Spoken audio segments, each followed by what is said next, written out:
then this obviously involves the flow of electrons, it involves the movement of metal and the cessation of flow of hot plastic. But probably we can simplify this as simply knowing the state of the gate, open or closed. In an injection molding system, which is now the most popular method for generating plastic products, there are important operational parameters such as the injection pressure, the temperature, the clamping pressure, the mold temperature, and the mold filling profile. But it would be a simplification too far and would greatly reduce the capability of a digital twin system to be able to optimize the product design and or the life cycle of it or properties in a different way. And so in this particular system, we're going to focus on injection molding, which is a big activity in Marina Grande, where our center is based, and on 3D printing, which forms part of emerging technologies that we're helping take forward.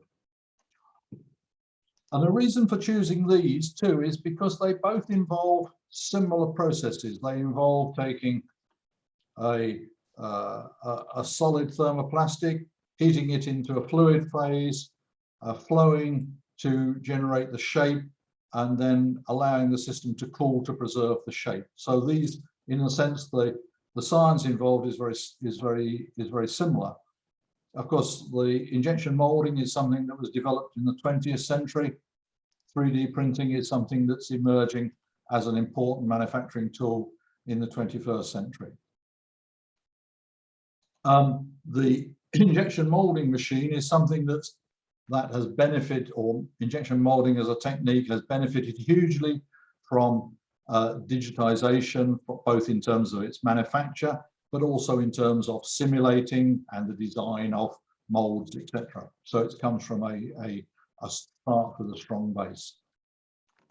So let's just look at the injection molding. So this fills a metal mold, typically a metal mold, not always a metal mold, with molten polymer under high pressure. This then cools, it fills the shape, it cools, solidifies, and is injected from the mold. The whole of that processing cycle maybe takes 5 seconds. The design of the mold is highly digital, and simulation software is employed to optimize and test the mold before it's even made, so that the product will be made in the computer before the mold started. And the mold obviously is a very expensive and time-consuming step in this process. 3D printers I will pick up on later on. So to give you an example, this is a small disc which we've been doing experiments with, which is molded. The plastic is injected through a central feed into the center. Not surprisingly, the plastic flows out in a symmetrical, radial symmetrical way. And as it passes through, feeds through, then some flow behavior may cause the molecules in the polymer to become aligned. And as the material flows out, it starts to solidify, but it also becomes colder, and it takes some time. It takes maybe 2 seconds to go from the center to the edge. Now we can take this disc and we can perform experiments to evaluate what's happened here. And typically in many molds, you have this sandwich structure in which there's they're not obviously in real life colored red and green, but the part that's adjacent to the mold is where the plastic solidified almost instantaneously on entering the mold, generating a smaller channel in the center for the material to flow through, which in this case is colored green. Now, if we measure the preferred orientation of the crystals that form in the system, this material here is polypropylene, one of the widest used thermoplastics, and we can see that it shows a variation of preferred orientation of the crystals as a function of the position in this disc, and it reaches a maximum maybe about 10 millimeters from the injection point. I should say on this scale, the orientation would be perfect if it's 1 and it's 0 if it's isotropic. And you can see this is also dependent upon the temperature of the mold. It would also depend upon the temperature of the extrusion, and it would also depend upon the type of polymer, the molecular weight distribution. But just to follow up on this, this is both of these technologies, both the 3D printing and this mold, involve flow. And if we pass molten plastic under pressure through a restricting die, then there will be it's possible for there to be an extension of the longest chains, which naturally in the melt are random coils, but these can be stretched out, as shown schematically here. And the reason why this is important is when the material reaches the point in which it can crystallize, if these chains are still stretched out, then the crystallization process, the way in which the material solidifies, is completely different. So if they're still extended, they act as row nuclei in which chain-folded crystals grow out, normal to this flow direction. And so all of the crystals have the same orientation. And so you can generate a product with a very high level of preferred orientation. If, on the other hand, the chains relax, as shown schematically on the right-hand side, then nucleation and crystal growth occurs through a different mechanism, and we have a random arrangement of the chain-folded lamellae. Now, the reason why this is important is if you were making a scaffold for tissue engineering, this would determine the rate in which it's absorbed into the body. This could make an impact upon the way cells appear to the scaffold. If this is a plastic bag and it ends up in the sea, it will determine the rate in which degradation occurs and such things. So this is a really critical part of the system. And if we look between the left and right hand side, there is probably a factor of 2 to 3 in terms of their mechanical properties. Now, because of this complexity and if we just think about the design of an injection molding, if we just want to change a dimension a very small amount, to find out that effect experimentally is very time consuming. It will take several weeks to produce the mold and then to produce the part, also very expensive on metal. And so a variety of authors have suggested the importance of using, or the value of using, simulation to provide a quicker feedback to changes in the design, just as is done as at the moment, not in a digital print. But of course, there will be some parts where we have less confidence in the simulation. So if we take the fluid flow in an injection molding, this is well understood, and the behavior can be predicted very well. Whereas if we're thinking about the fine detail of the crystal morphology that it generates, or what happens to the nanoparticles that may be included in their materials, these would be more difficult to handle in the simulation. And so we're suggesting, partly because of some work we're doing which we can use to do this, which is to use experimental system to probe what's happening in the real object and to provide that to the digital version. And so we're using a hybrid system in some cases to provide simulations to provide rapid feedback on the behavior properties, and on other cases using experimental data, because this provides a very much more precise values and in the particular details of what's happening in the mold. Now, how to do this? Well, for probably 30 years, 50 years since the development of the synchrotron X-ray sources, we've had intense X-ray beams, which may be 1 billion times more powerful than the one available in the laboratory.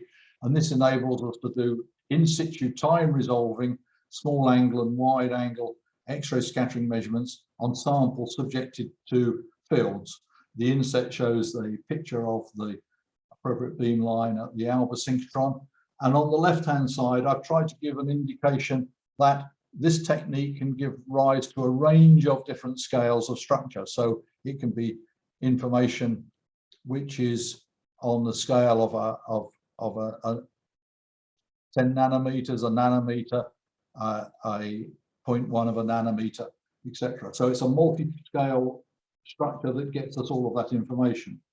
And what people have done in the past, including ourselves, is to develop specialist stages to subject the material to heating, cooling, shearing, flowing, etc. And I show an example here of a shear cell device that was developed by my team, and it shows some of aspects of the beamline. Now, I'm just going to show two videos.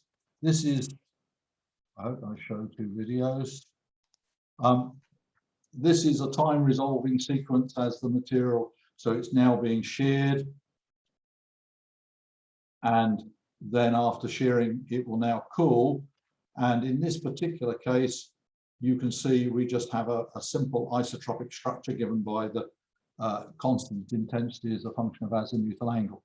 Now, if we add a small amount of a self-assembling nanoparticulate system, now we're going to shear the system, and you see we see something completely different. We see this strong streak across the center line that corresponds to nanoparticles aligned with the flow.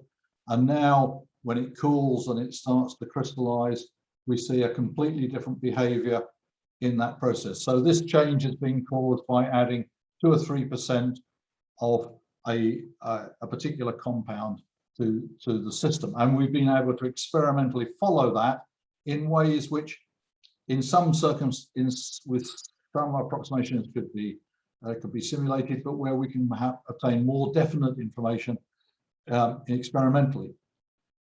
Now, of course, one of the problems with working with equipment like this is it doesn't get anywhere near to providing the pressure or the temperature changes which is involved in industrial processing. So the change of temperature when plastics injected in the mold is very high, whereas here this is a more near equilibrium process. And so I'll go on to the next slide to say we're now thinking about how to do this using industrial equipment. But just to say, X-rays aren't the only thing that we could do this with, and neutron scattering is another example. But here, where the technology allows us to have all of those structural scales in the same set of data. And so it's a more powerful way, but it has the limitation that the technique uses a very large area beam, and so it's difficult to probe different structural variations. It also really only works very well with deuterated polymers, and so working with commercial materials would be more difficult. So, thinking about how can we get industrially significant processes onto the beamline. So the first system we've tried is with the 3D printer. So the big picture in the middle is the outer roof of the Alba synchrotron in Barcelona. I think it's intended to look like a shell. And on the left-hand side shows the 3D printer mounted on the beamline. On the right-hand side shows the associated equipment. Now we see some results on the next slide, and I'm just going to show not a time sequence in this. What I'm showing here is the material as we move away from the extruder, so it's cooling down. And you can see here, we see a largely isotropic structure, whereas if we do it at a higher extrusion rate, you can see that we end up with quite a high level of preferred alignment of the crystal. Now, this is the process of taking these patterns, which obviously have a lot of data in them, and extracting out parameters which will be useful to understanding the process, predicting properties, etc. Can be done in a very rigorous way. And here show the plots of orientation against extrusion velocity and the collector velocity. And if we take the lowest point and the highest point, this corresponds to a change in the mechanical properties of more than a factor of 2 times. And so this is information that we can extract directly. And if we then think, what's the next step here? The next step is to replace this sort of more laboratory scale pellet fed extruder with an industrial scale extruder shown here, making a large object. Then, and this will allow us to go to higher temperatures, and we can look at higher performance polymers, including peak and liquid crystal polymers, etc. If we return to the injection molding system, here we have an ambitious idea to put an injection molding machine onto the beam line, which uses an injection unit that's inclined at a slight angle. The mold with X-ray transparent windows will go where the red arrow is. There will be heating and cooling to maintain the mold at a particular temperature. And the particular advantage of this system is it comes with a remote control unit. And so it's possible using this equipment to carry out on a small scale, industrial scale processing, but at the same time monitoring what's happening inside the mold. Right, so what do we do for data? Well, here's a rather complicated picture. So the picture on the X-ray scattering pattern on the left is something that we would get from this equipment. This is real experimental data. Typically, we might have 1,000 of these frames. Each of these is of the order of 24 megabytes. So it's a lot of data, but of course, for the digital twin system, we need reduced data, and so we can make use of a server to provide the metadata to the digital twin, and at the same time for this to be able to control the injection molding machine, extracting sensor data and generating actions such as to fill the mold, etc. at the same time. Now, of course, just as when we've heard earlier about the importance of the reliability of simulations, obviously the sensible person will now be thinking, what's the reliability of the data? Well, obviously the reliability of this data depends, obviously has some limited uncertainty, but by using the very intense X-ray beam, the signal to noise ratio is very good. But we've developed a methodology for analyzing these patterns, which is rigorous, which doesn't contain approximations or any oversimplifications. And we can, this is a 2D pattern, which is really a cylindrically symmetric system. And we can represent this data using a series of spherical harmonics.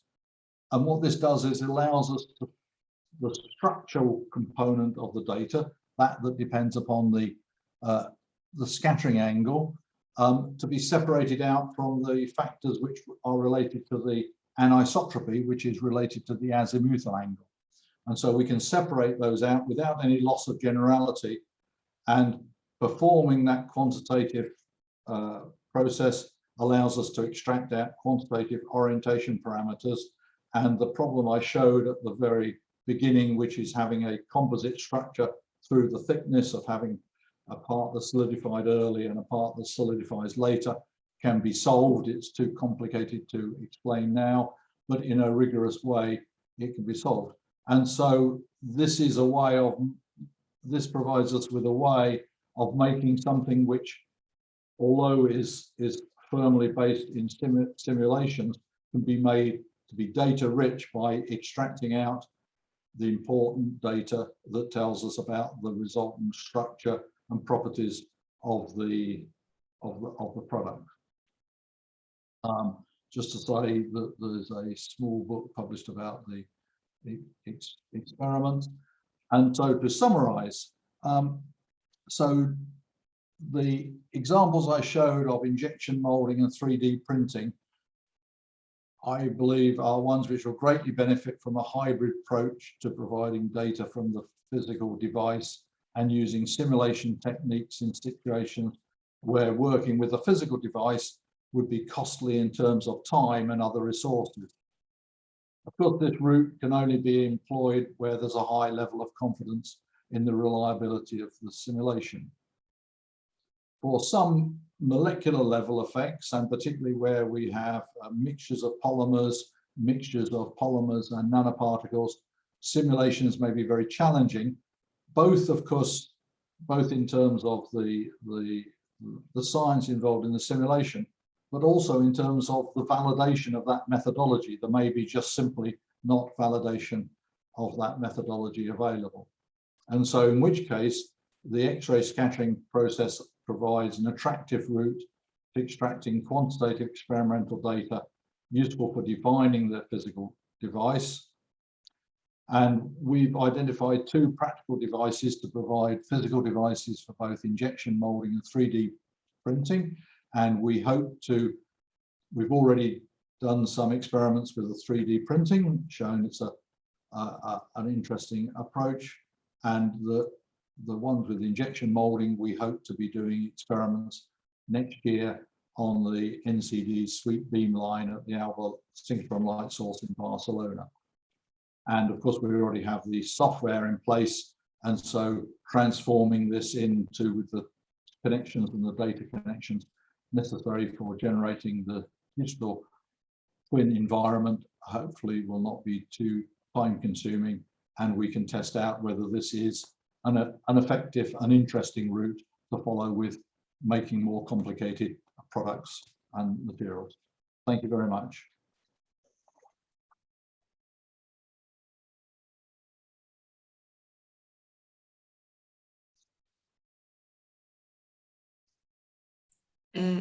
Thank you, Jeffrey, for such an interesting talk. We have now space for one question. A big applause, let's give also, starting by giving a big applause to Professor Jeffrey. Is there any question? And to all my co-authors.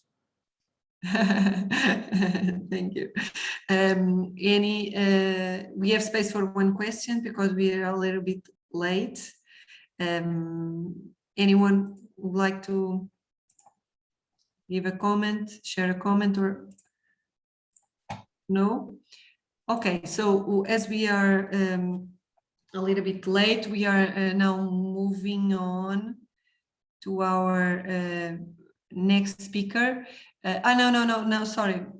I mean, let's respect the schedule. We have now a comfort break, so we'll be back in 5 minutes, I would say. Jeffrey, what do you think? 3:50.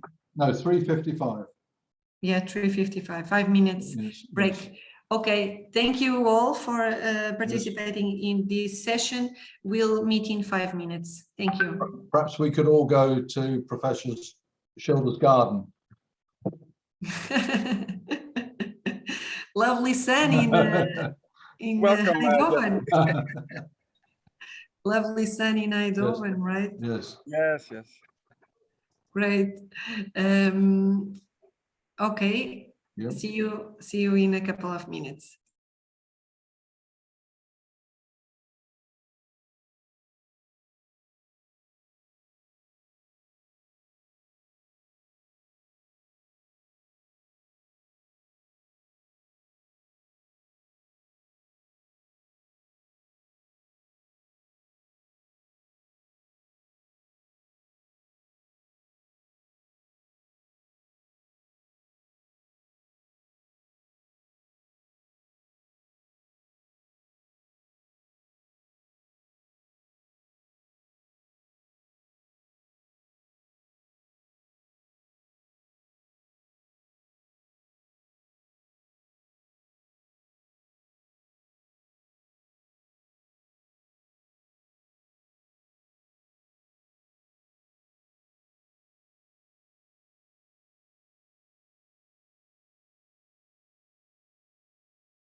Jeffrey, let's start it.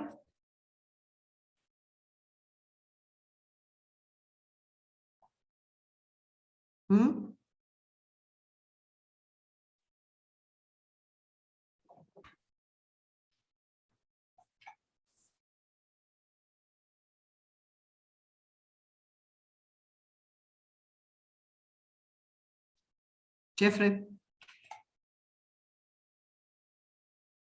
may we start it?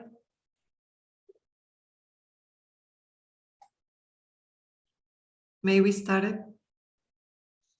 Jeffrey, yes? Yeah. Okay. Thank you, all of you, for staying with us.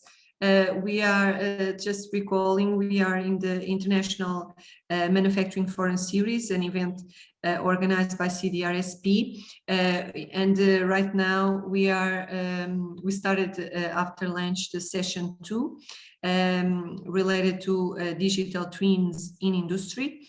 We had a chance to have wonderful speakers running from Will Schilders from Eindhoven University, Patrick Rain, Jeffrey Mitchell, and now we are moving on to Carlos Neves from the School of Management and Technology from the Polytechnic of Leiria. Thank you, Carlos, for participating in this event. Is going to present work related to digital twinning, the automation perspective. Thank you, Carlos. You may start. Thank you, Paula. I hope everyone is going to see as soon as I share.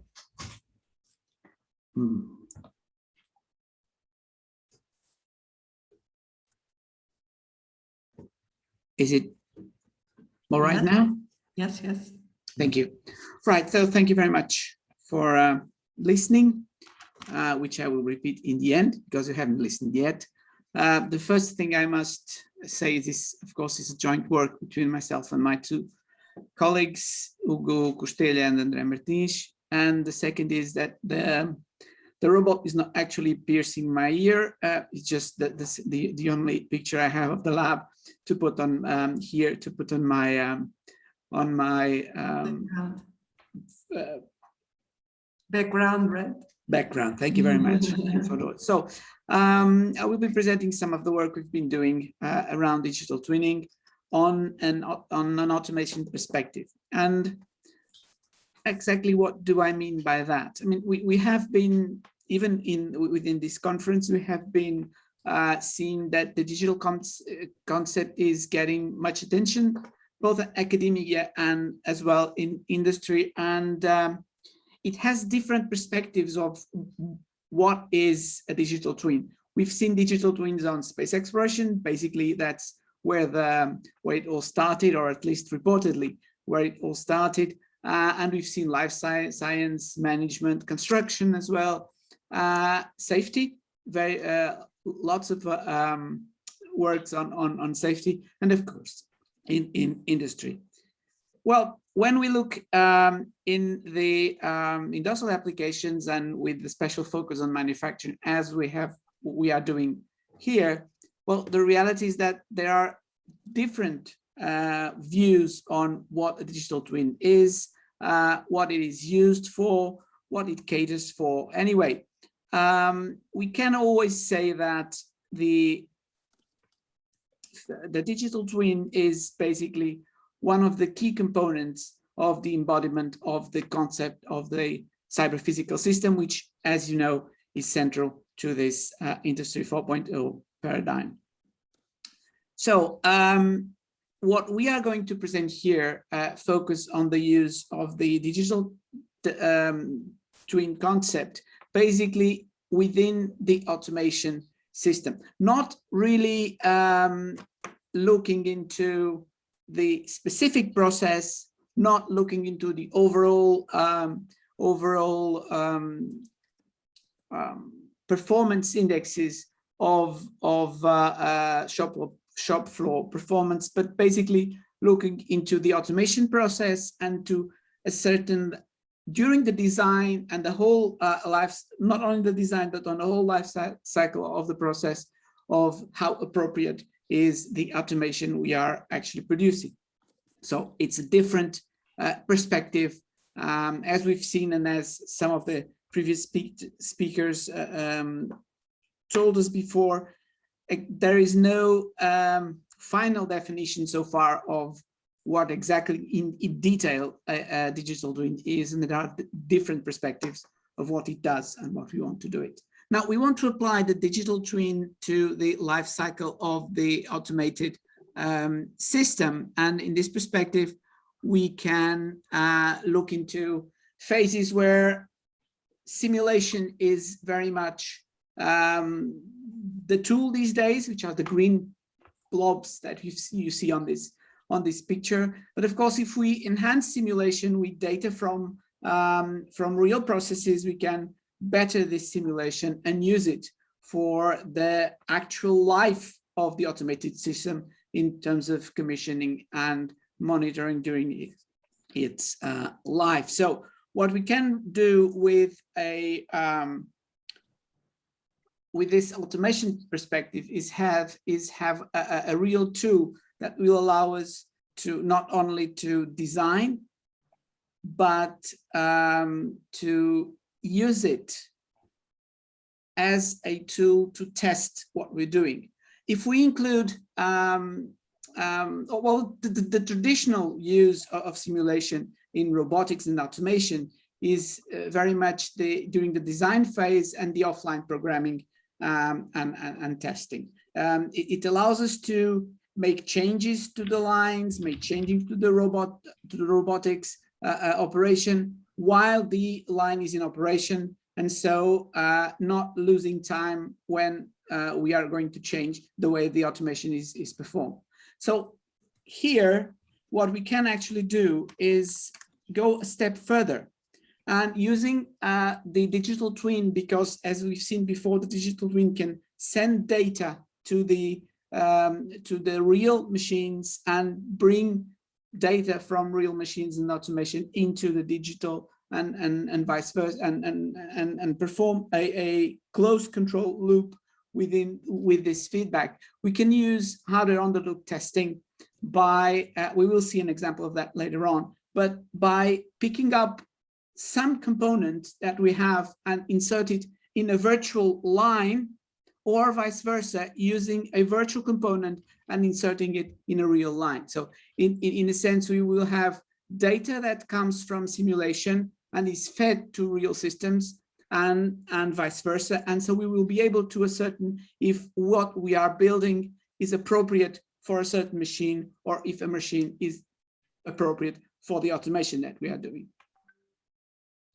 So we need basically 3 tools to build a digital twin on, of course, limited, I have to say that, limited to this perspective we are showing here. So first of all, we need a data architecture that is sufficiently flexible so that we can connect new things to it, and new types of devices, new instance of devices, but also that it is structured enough so that families of devices can be known, and we can connect new devices to a line that we know what they are, so that we can achieve the so-called plug and produce paradigm. So some equipment that we can connect to the line, and that it can be easily recognized by the overall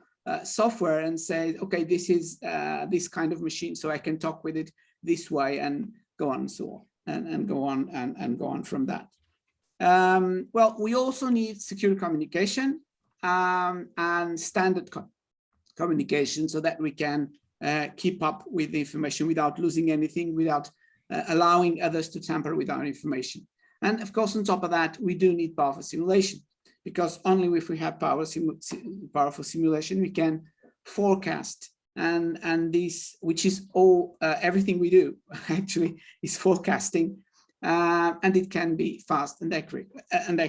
Well, if we have this kind of a simulation, we can also do things like as it was already stated before, things like faster than real simulations, so that we can see what's going to happen forward while our devices are actually operating, right? So for digital twinning, and if you want to do forecast for this feedback in a higher scale in the industrial loop, we will need faster than real simulation. Also, these days, this kind of simulation is also being used to, and I'm just referring this because we have machine learning has been discussed here, and for training robots or other kinds of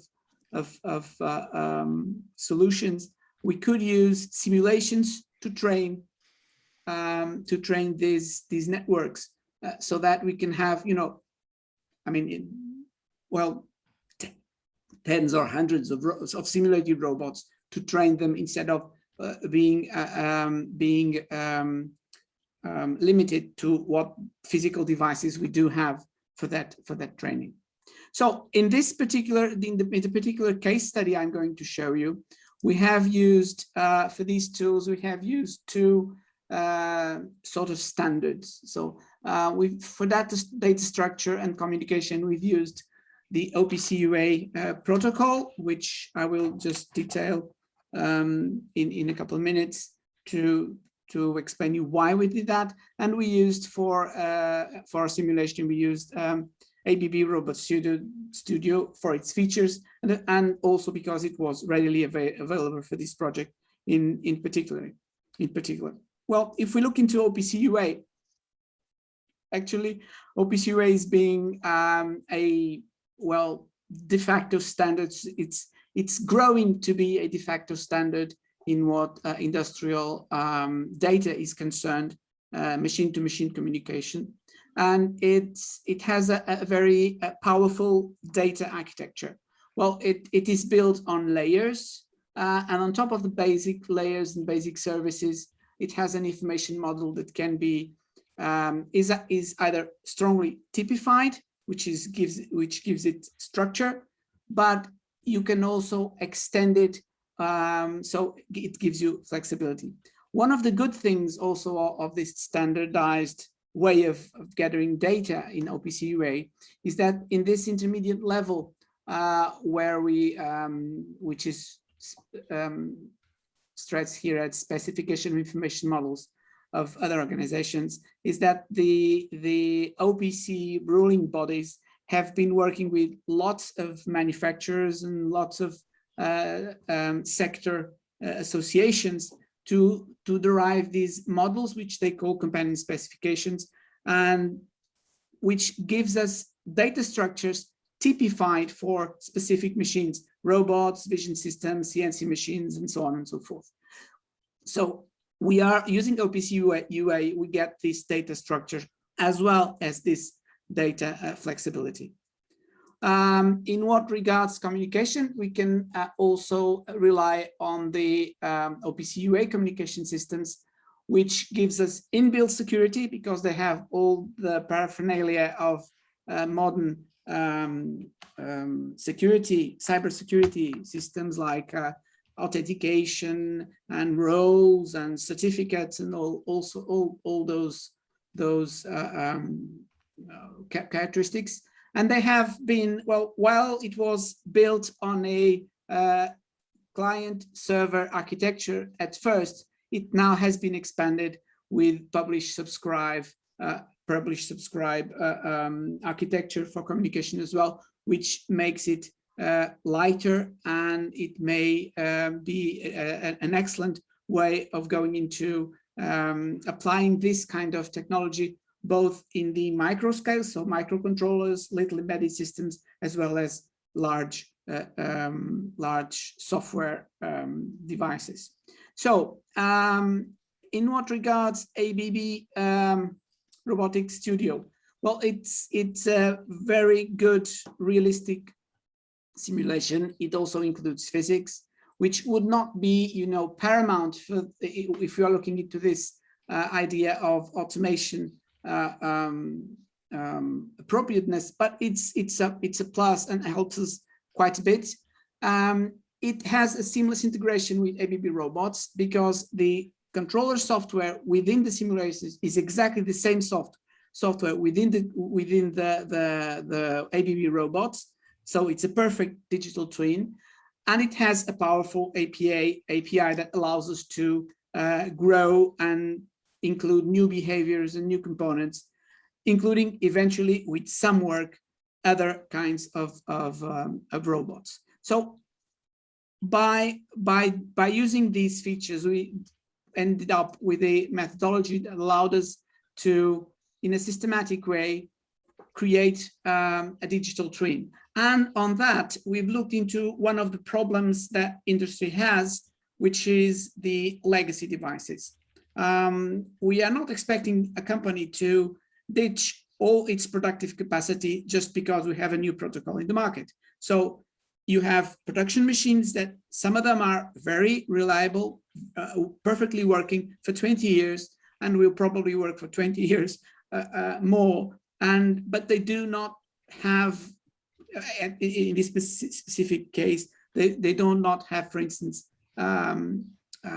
OPC UA connection or things like that. So we have to have a way of including both legacy and equipment that already has some information, not OPC, with information which is newly came to the market with already the OPC OPC UA capability. So with this methodology, we were able to set a scenario, which is basically our lab, where we have a digital twin, including storage systems, transport systems, conveyors, robots, and also CNC machines, vision systems.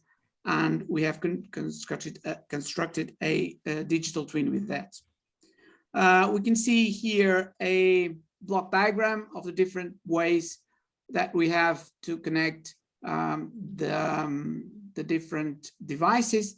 And we can see here, I'll give you just 2 or 3 examples. We can see here, for instance, the parts supplier, which has a robot, but it's a very old robot which only works with RS-232. So we need to have an OPC UA wrapper that will allow us to communicate and turn this system as to be an OPC server available. Well, on the other hand, we have, for instance, the ABB computer robot, an older ABB robot that already has a communication, network communication, still not an OPC UA server, but we can connect it more easily an OPC connector. On the other hand, for instance, the belt conveyor that I will show you in the video just in a couple of minutes, because we have done it, we have redone its automation. We've used a PLC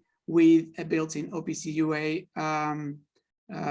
server. So all this has been done with the same methodology, and we were able to create this digital twin. So because I'm already going a little bit out of schedule, just let me go through to this video, which will give you a look into how this thing works.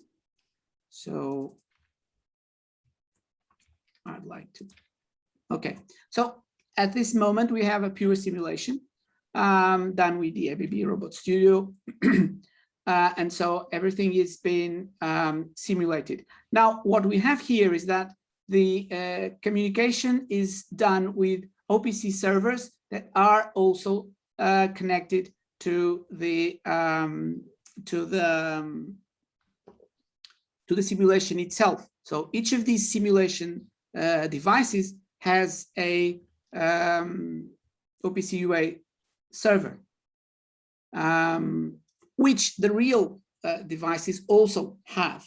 So in pure simulation, this is what happens. Now, as soon as we include the real devices, then the simulator will turn into the simulator will connect OPC-UA clients that will get the information from the real devices, which is exactly what is happening here. We are getting the information from the real device, and this real device is operating with the inputs from the simulated device. That's why Andre there is doing what the robot should have done, because what we are showing to you is that we can pick up a new device, put it connected to the simulated system, and being able to see how it operates, and if the automation that we have in the rest of the system and in the device that we are producing is actually appropriate. So here we are looking now at the other way of using the digital twin, which is just monitoring. So we are actually changing in this little this small experience. We are changing the speed with no intervention from the computer, and the digital twin is just monitoring what's happening in the real system.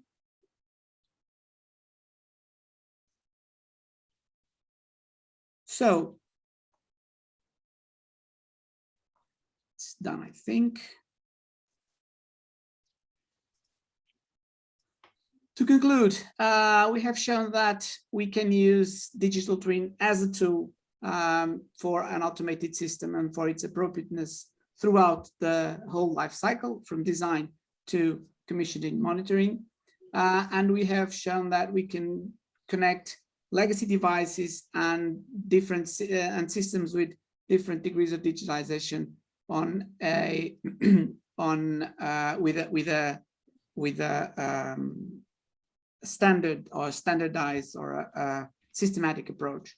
So we have successfully applied this in this case study, and we have been using these tools like OPC-UA that is coming now of age in industry to perform these applications.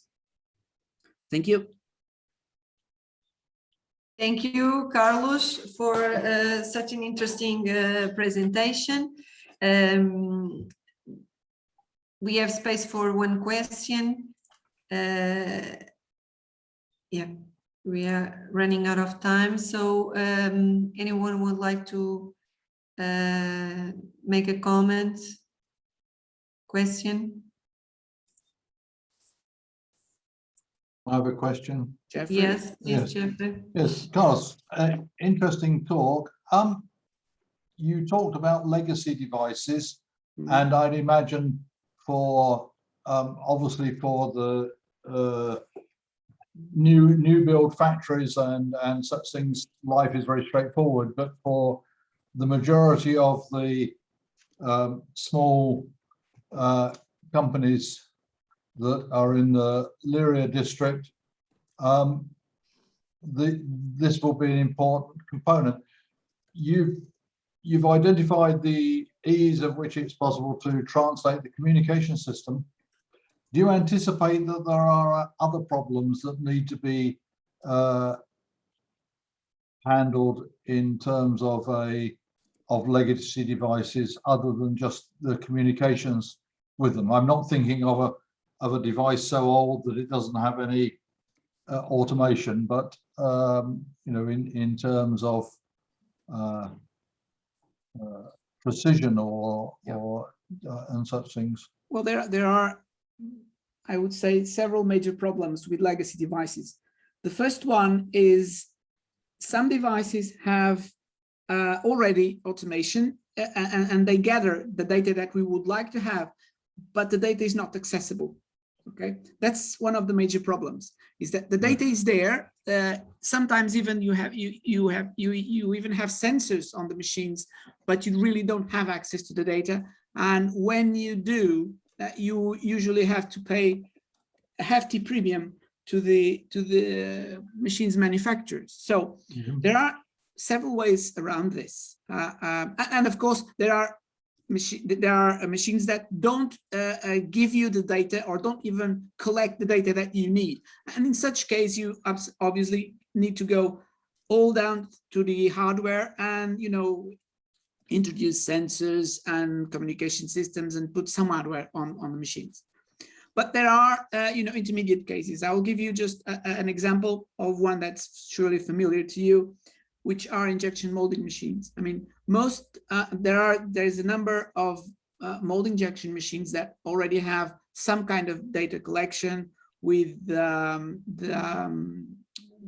for file systems or with pen drives and things like that. Some of them you can even format the way the data is coming out. So with that, you can, with relatively small micro, single board computers and stuff like that, you can go and connect them and trick the machine into think that you are a printer or a pen collecting device or something like that, and get the data from. The main problem here is that it is a case-based solutions. So you don't have a solution that is good for everything. Although you can, with some reverse engineering, you can get some of these solutions. And that's why we opted for OPC UA here, because of course we cannot guarantee you will need to tinker with the OPC UA server in the connection from the OPC UA server to the machine. But once you have the OPC UA server and you comply with the appropriate specifications, companion specifications, then from then on it will be standard. So there is always some work to do near the machine. Okay. Thank you. Thank you, Carlos. Once again, let's give a big applause to Carlos Neves from the Polytechnic of Leiria. Thank you, Carlos, for your participation and for this such an interesting work. So we are now moving on for to our next speaker, Ekaterina Kostina from the Heidelberg University, Germany. Heidelberg. Ekaterina, thank you so much for joining us. It is a pleasure to have you here today with us and get a chance to hear about your work related to digital twin and the inverse problem. Thank you for accepting our invitation and for your participation today. Okay. Yes, thank you, Paula, for invitation. So it's a pleasure to participate in this forum, and especially in this session on digital twins. So I just would like to share my screen now. Okay, let me know if you see it. Yes, yes. You can. Yeah. Okay. I'm sorry. No, Thank you. Perfect. Oh, no. Do you see the full screen or not? It was better before because we Okay. see other parts of your screen. Yeah, perfect now. Okay, so yes, I would like to talk about digital twin and the IMFS problem. And actually, this is talk is based on joint work with my colleagues, Hans-Georg Bock, Johannes Schloder, and actually many further colleagues and co-workers. It is actually impossible to name all of them. I mean, this would be a big list. And so I also start probably with discussing mathematical technology, modeling, simulation, and especially optimization and digital twin. So Professor Skilders already gave the mathematical background for this, and so I would like actually to more talk about optimization and digital twin. So also we have seen today several definitions of digital twins. So I also have put a definition that is given by Gartner. Digital twin is a digital representation of a physical object. It includes the model of the physical object, data from the object, a unique one-to-one correspondence to the object, and the ability to monitor the object. And I think that's actually important here, that it contains three things that are very important for digital twin, namely that there is a model, then there is a data, and also there is actually the possibility to take a decision based on the model and on this data. And also Professor Skilders mentioned already the digital twin is trend number 4 in this Gartner's top 10 strategic technology trends in 2019. And also I have found that some information that the global digital twin market size is estimated to grow from starting $3.1 billion US dollars in 2020 to 48 US dollars by 2026, which gives actually the rate of about approximately 60%. And for example, nowadays, also the driver for this is the increasing demand for digital twin market in healthcare and pharmaceutical industries, which was now impacted by the outbreak of the COVID.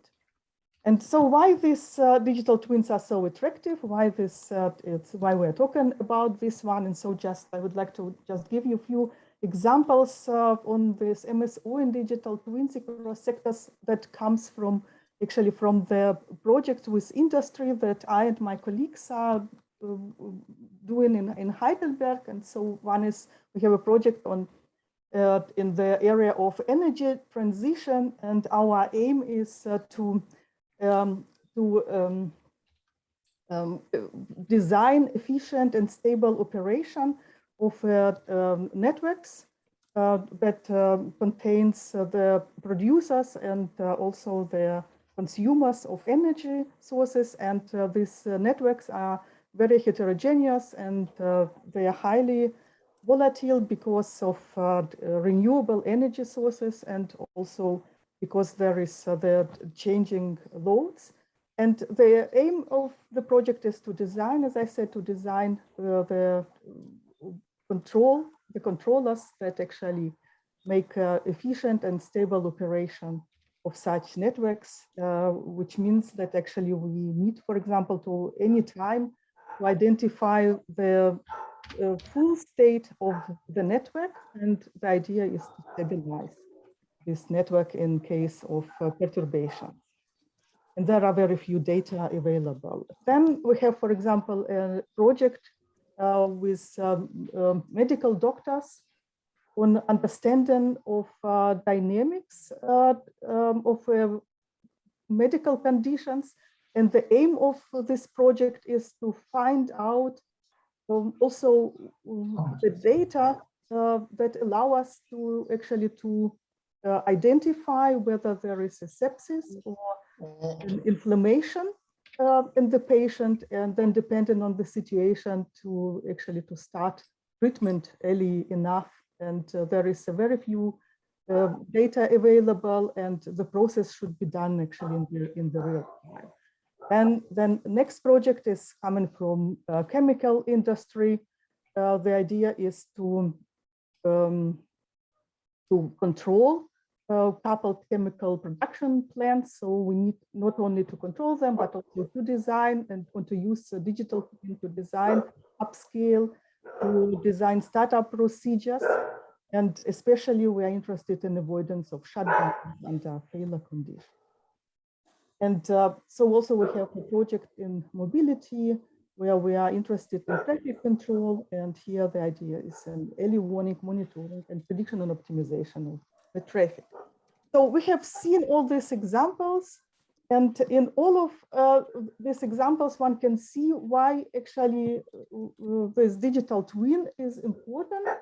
And I would say that this digital twin combination with MSO allow to move from the approach which is based on trial and error, but to strategical approach. So if we think about would be a traditional approach that we just the engineers, of course, they are very clever in anyway.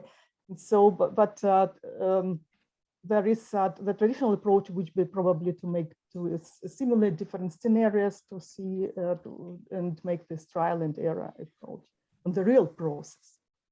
And we would like to follow strategical, or the digital twin allow us to follow strategical approach, so we can actually incorporate the detailed knowledge about the process into the digital model, which must be predictive.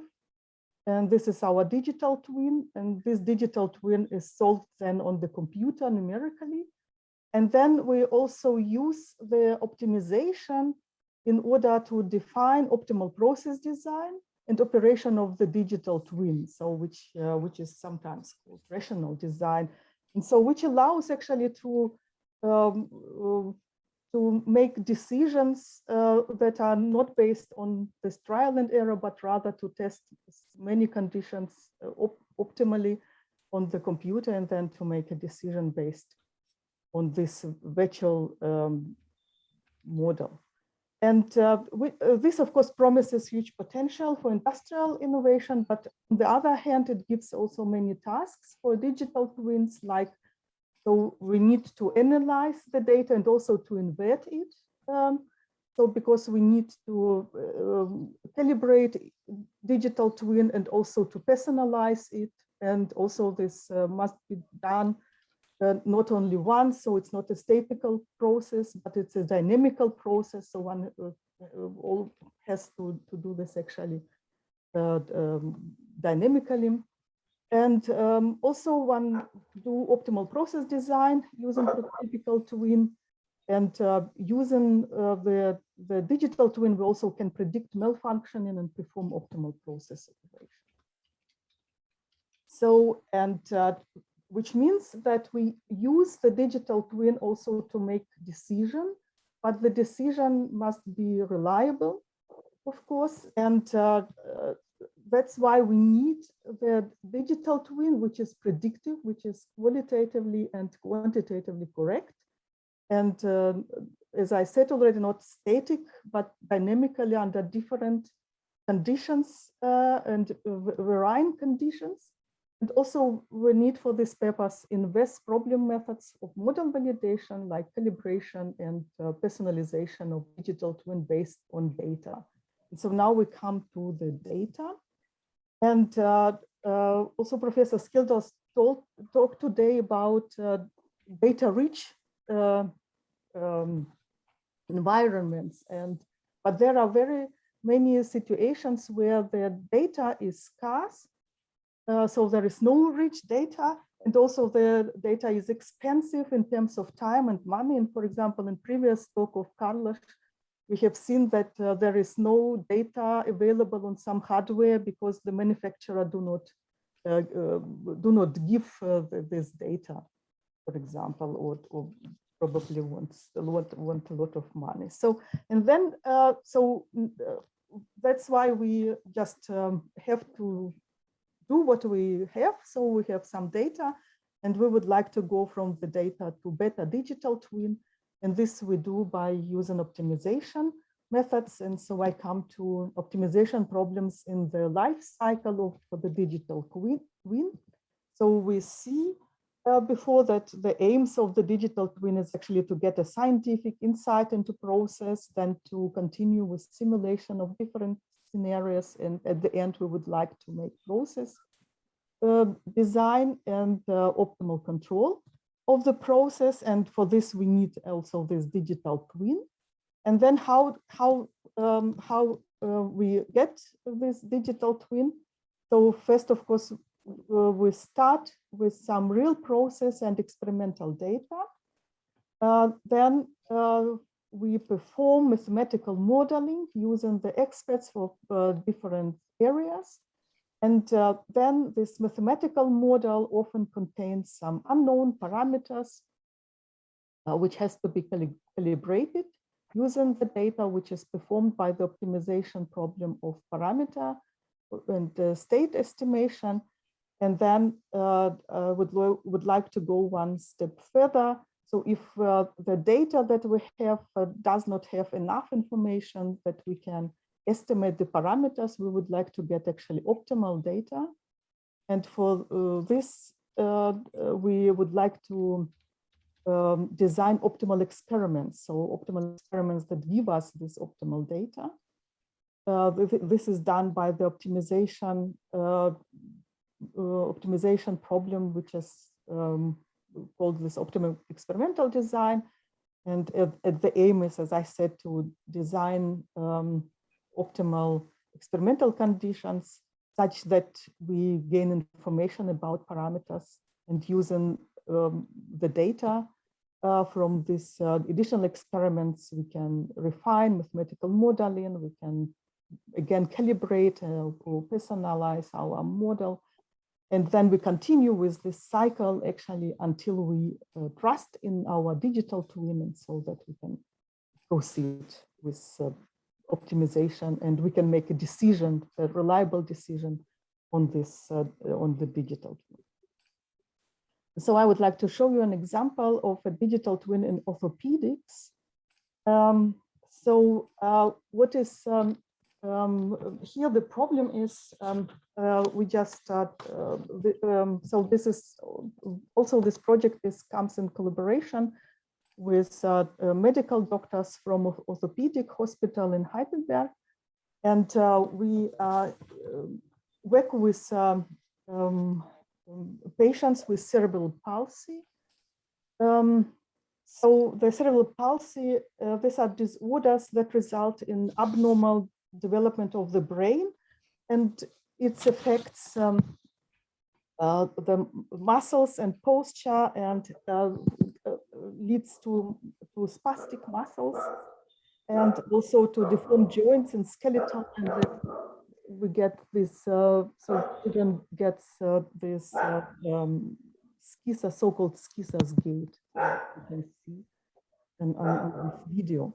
And our aim is to develop an individualized digital twin for the gait of the handicapped children, so to understand the motion, and also to develop some classification scheme of this gait to support diagnosis.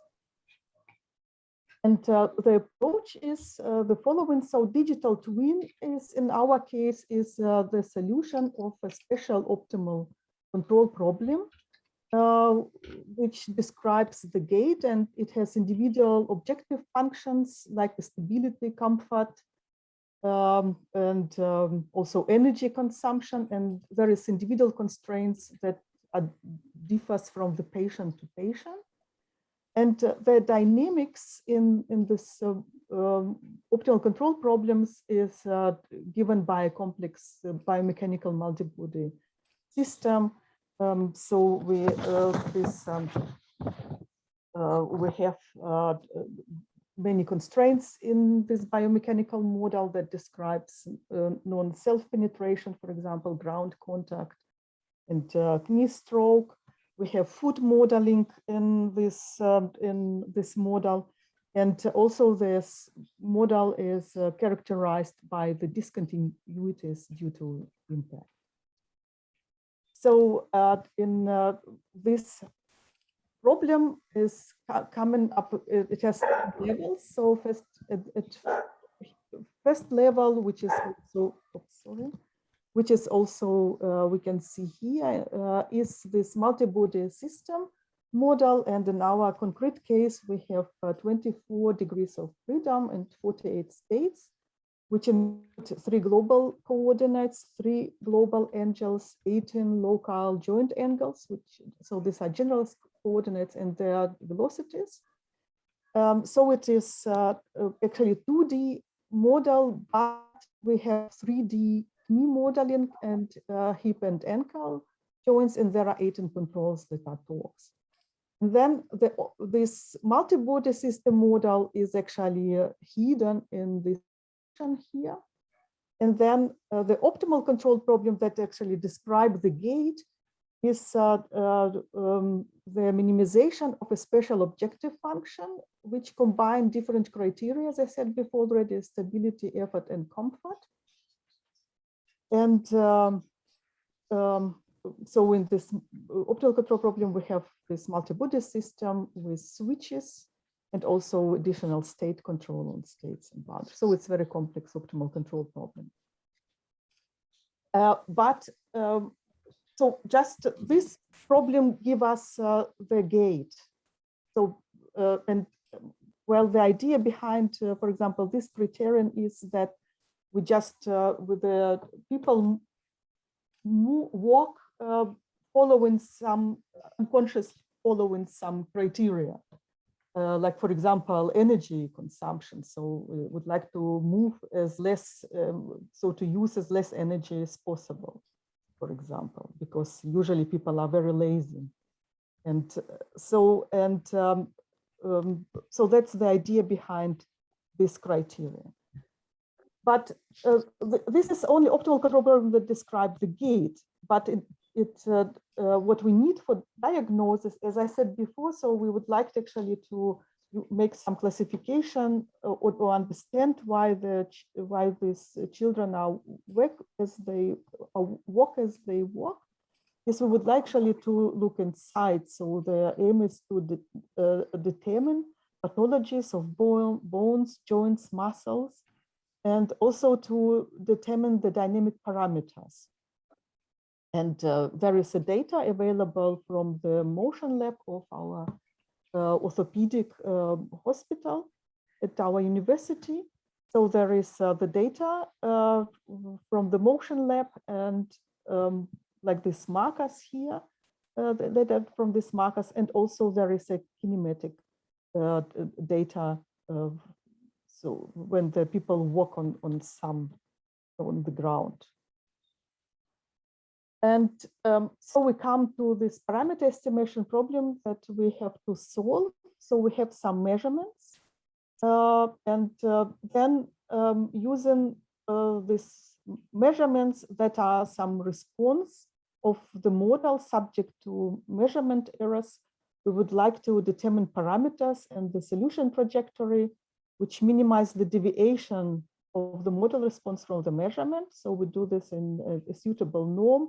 And the usual choices are weighted L2, L1, or hybrid norms like Huber norm. And this problem contains constraints which are model equation.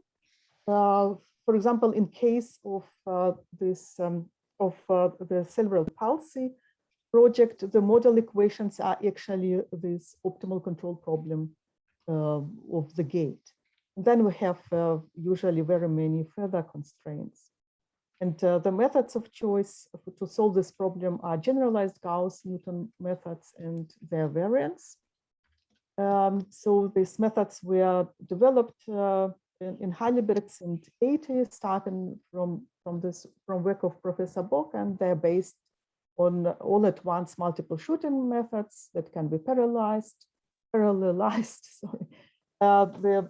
Then after discretization, we get a discretized problem that is solved by generalized Gauss-Newton method, which also we have robustified variants based on L1 optimization or Huber norm optimization.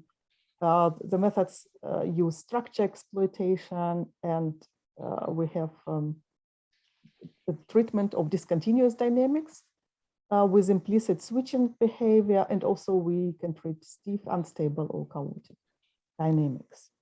And then solving this problem, we can get a result that give us a little bit of understanding for the cerebral palsy gate. So here we can see the measurements and the data. So the data is the green here. So the digital twin is blue. So this is the solution of optimal control problem.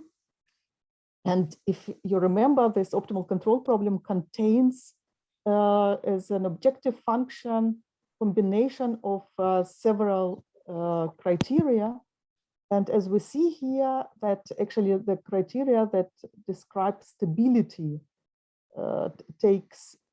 plays an important role in this cost function. So we have several criteria in this optimal control problem: stability, energy efficiency, and comfort, which is described by abduction and rotation of hip joints.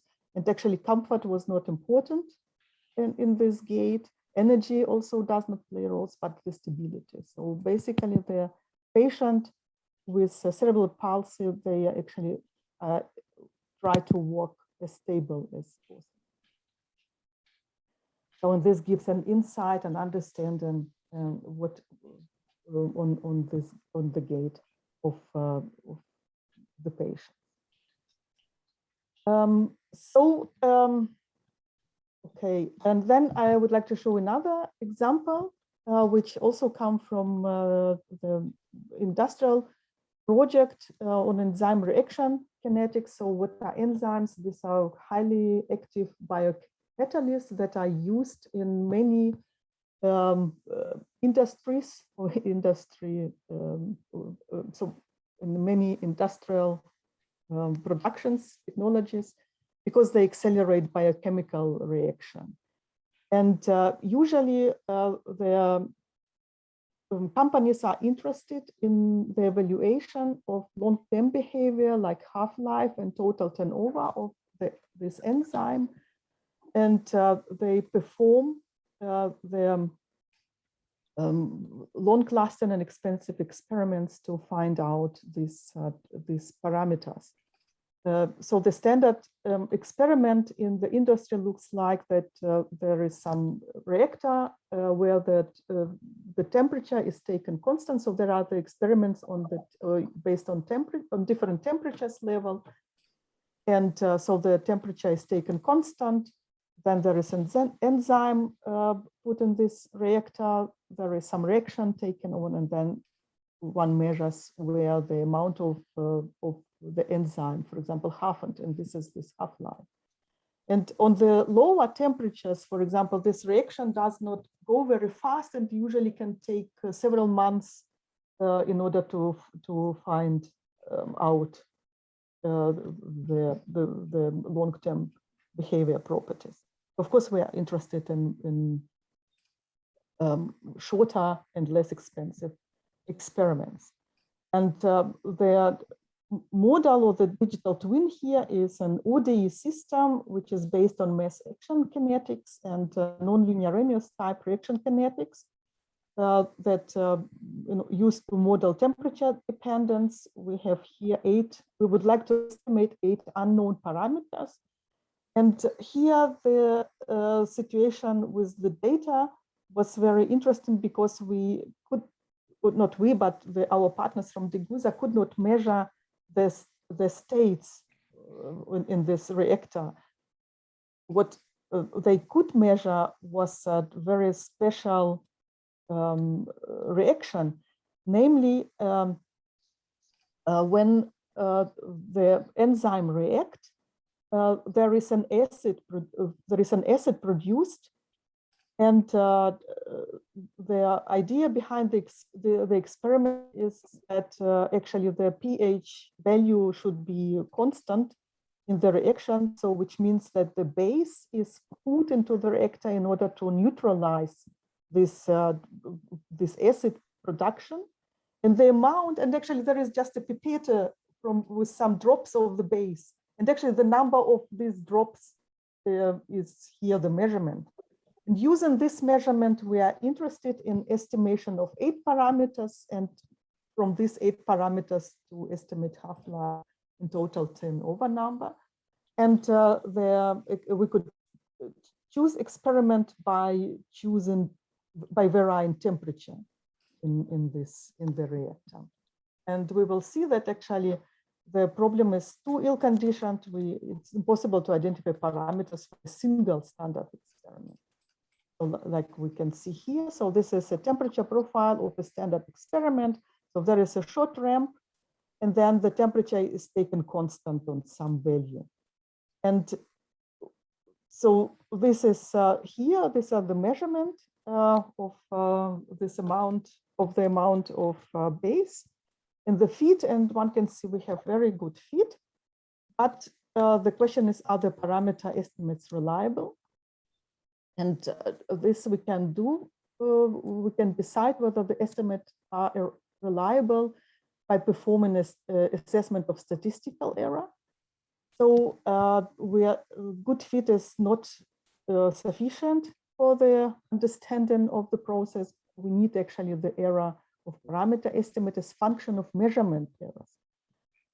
Because so here we have, for example, there's errors in measurement, and the errors in measurement are propagated with some operator, which I called here J+, in the errors in the parameter estimates. And these small errors can produce actually large errors in the estimate of the parameters and of the states. And as I said, the error is propagated by this J+ operator. And which we will see later that we need actually better experiments. But also we can use this propagation operator here in order to actually compute the variances of this estimates, and the variance of these estimates is can be written with the help of the covariance matrix. So we know that these parameter estimates are under condition that the measurement errors are normally distributed. Then also these estimates are also normally distributed with some x star, which can be taken as a ground truth parameter, and also variances, covariance matrix here C, which can be computed with the help of this operator J+. And the square roots of the diagonal elements of this covariance matrix for the elements. And so we just, let's have a look on the values of parameters and the standard deviation, which we computed using this covariance matrix analysis. So one can see that these 4 parameters cannot be identified, because like here we have 1.73 plus 2 times 10 to the power 5. So this value can be anything. And which means that we actually cannot use these parameter estimates, and they are just, the solution that we get is just useless. So the thing is, can we find better experiments? And then we come to this problem of optimum experimental design. So as I said already before, we have the situations when the experimental data are insufficient for validation and calibration of models. So the data is usually costly because we have some material, energy, personnel cost, and time.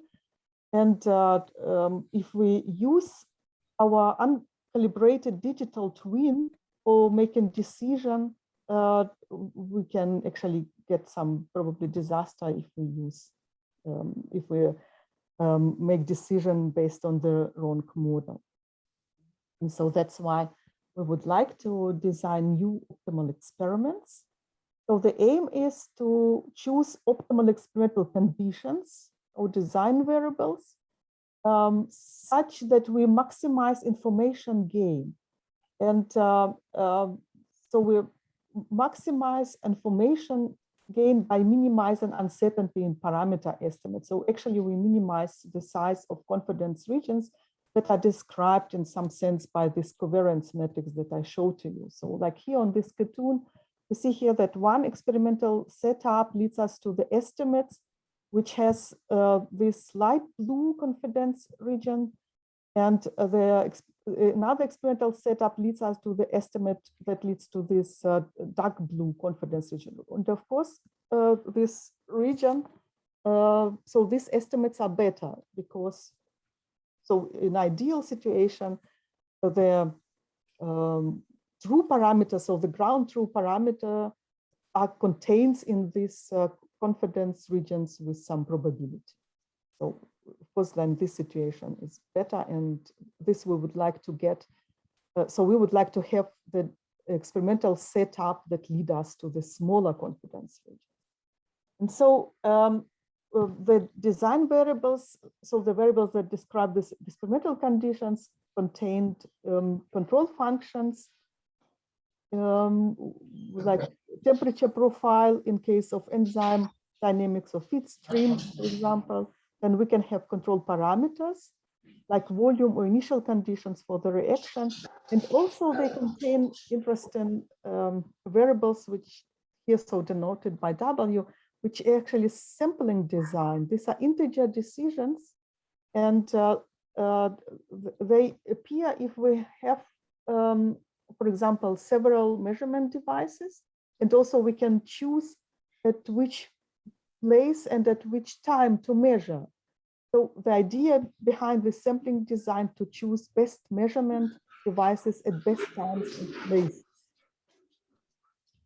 And this optimization problem has many constraints on the states, control, and parameter that describe different experimental conditions like cost or safety, feasibility of the experiments, like shifts in if some personnel have to work. For example, we have a project with BSF, and the constraint was that the measurements could be taken only from 8 o'clock in the morning till 12 o'clock in the day, and then after 1 o'clock until 4 o'clock, because there is the shifts, there is lunchtime, there are some breaks, and in the nights nobody takes the measurement. And so mathematically this can be just written as some special complex non-standard optimal control problem. So we minimize some function of the covariance matrix, like a trace, for example, of the covariance matrix subject to the discretized model equation here, and also state and control constraints that describe this experimental situation. And also we have this integer decision variables. And this problem gives us many numerical challenges because it's a nonlinear mixed integer optimal control problem due to this sampling design decision.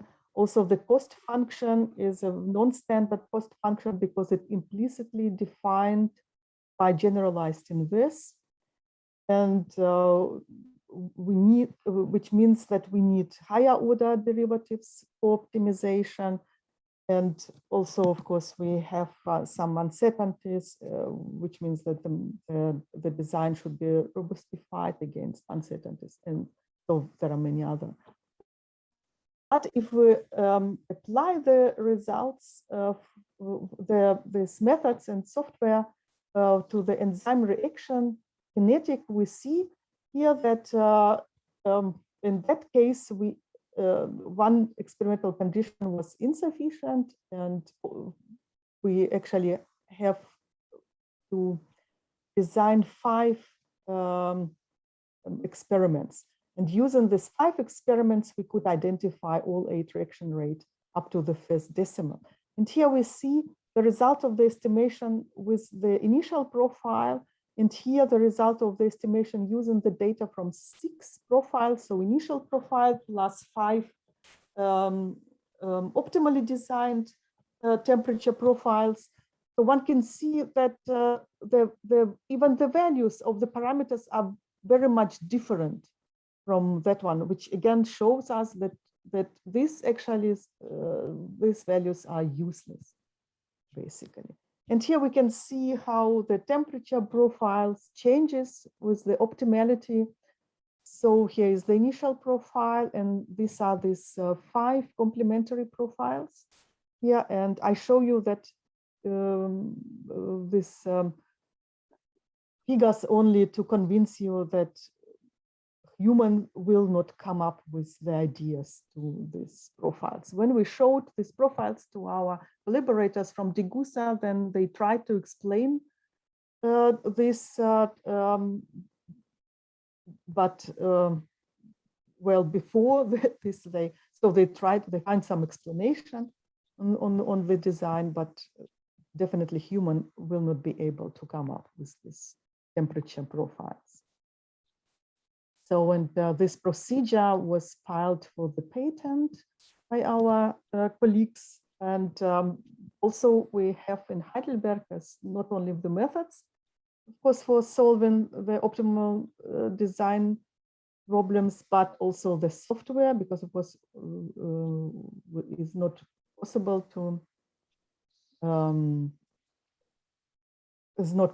to solve these problems without computers, without software. And this is a successful collaboration between industry and academia. So this actually started, was first funded by BMBF. There was a project in the program Innovation for Mathematics for Innovations with industry partners BASF, Hochs and Degussa. And then BASF was sponsored 7 years junior research group. Well, the aim of this was the development of the methods and also of the software. And actually BASF uses the software in their life now, and in their they also claim that they save up to 80% cost with this method and get much more precise result. And this is actually also documented in the yellow press of Germany, Bild Zeitung. So Professor Bock, for example, is very proud of this publication because it's a yellow press in Germany. And there are many more applications, especially this, the software and methods are used in routine application at BASF. So I think I should go to, so there is another examples that I can show you maybe later, but just shortly summarize. So in this in the area of catalysts, so we have a project on experimental design for parameter estimation for catalytic flow reactor, which is described by partial differential equation model. And the result of the design of optimal experiments was interesting in the following. So first of all, we reduce experimental cost and time by 75% because we used only 1 day experiment instead of 4 days in order to find some catalytic properties, in order to find properties of some catalyst. And we get much higher accuracy of these properties of the catalyst. But there was a side effect which actually cost €1 million because the BASF wanted to actually to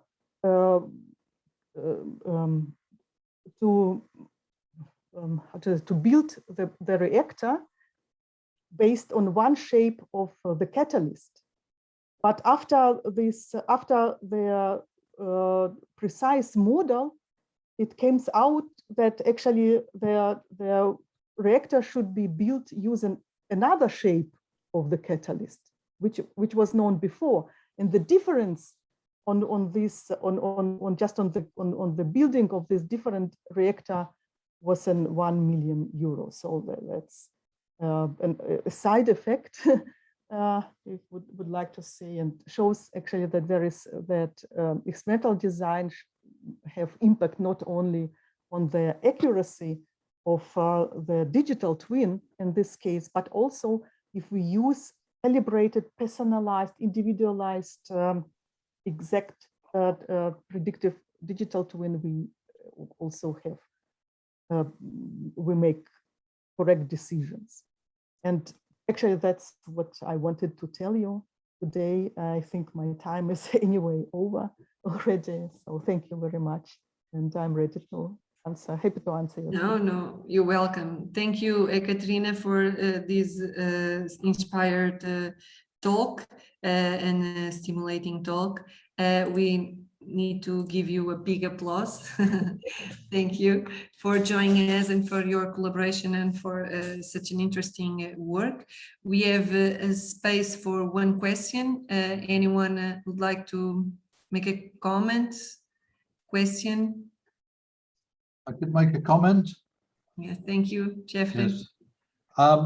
It was a comment about your remark that humans wouldn't come up with this solution.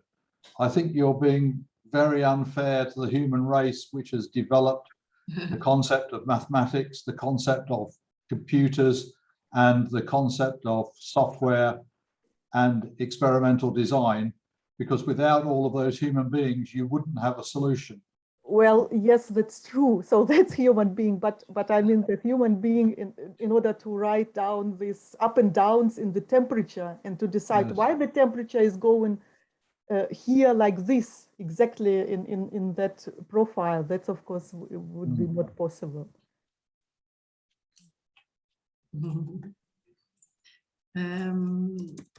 So any other comments or question? If not, I just, we are ending now.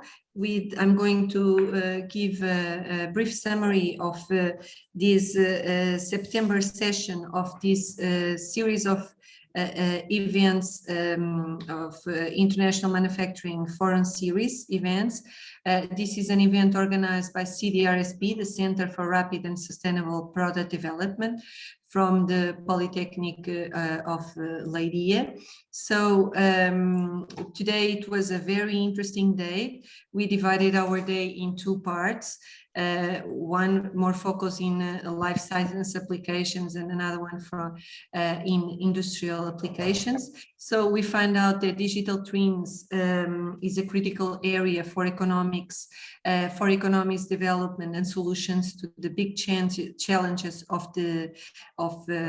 our days.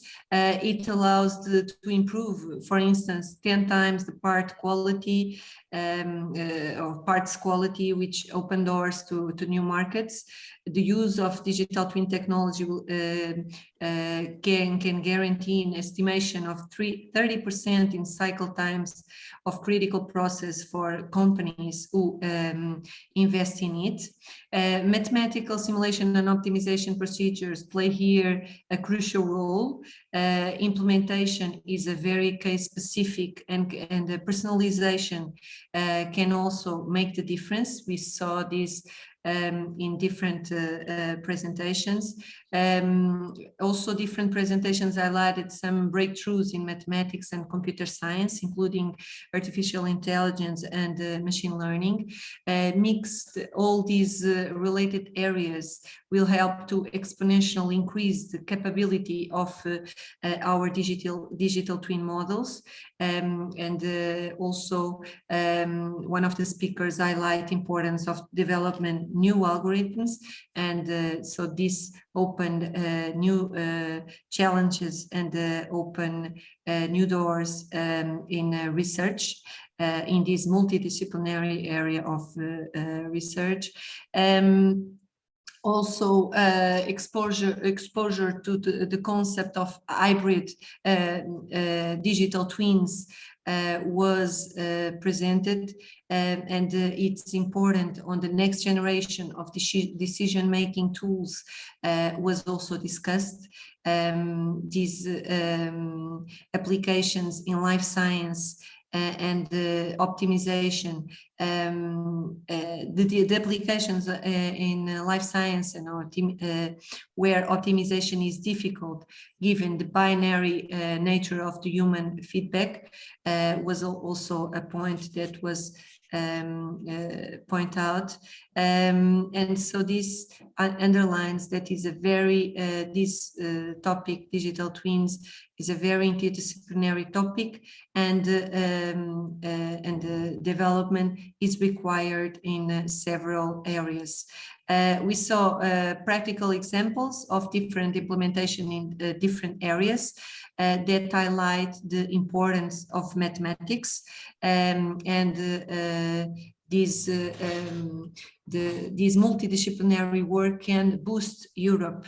And so we need to take, all of us are responsible to also take this train and help Europe to stand up.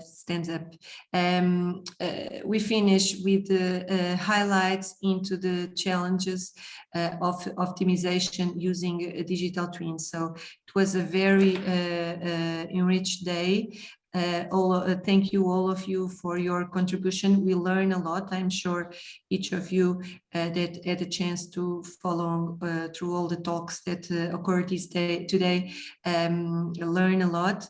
And I also take one more minute to highlight that we have, as mentioned in the early morning by Jeffrey Mitchell, we have in the chat, you can vote for your favorite presentation in this survey. And so if you'd like to contribute, it will be nice to hear your opinion. So thank you again for being with us. And I pass the word to Jeffrey Mitchell in order to conclude this session and eventually talk a little bit more about the next month event. Thank you once again to all the speakers and to all the participants. Thank you. Okay, thank you very much, Paula. Wonderful chairing. We reached the end within a reasonable small error, but excellent, and thank you for drawing up the program, and thank you to everyone who's participated, and particularly to the speakers. And I've certainly learned a lot today, and to take forward into new work. I saw that we have one or two participants who participated in previous sessions, and so I would highlight that next month on the 7th of October we have a session which is on metamaterials, which is almost as exciting as digital twins, and in the following month on the 4th of December we have a session on the management of digital manufacturing. And so I hope that we will see some of you there. We will. I need to thank our biggest fan, Joanna, for coming today, and I hope you all keep well and healthy. Thank you very much. Thank you all. Right. Bye-bye. Very much. Bye-bye. Thank you all. Bye. Thank Thank you. you all. Yes.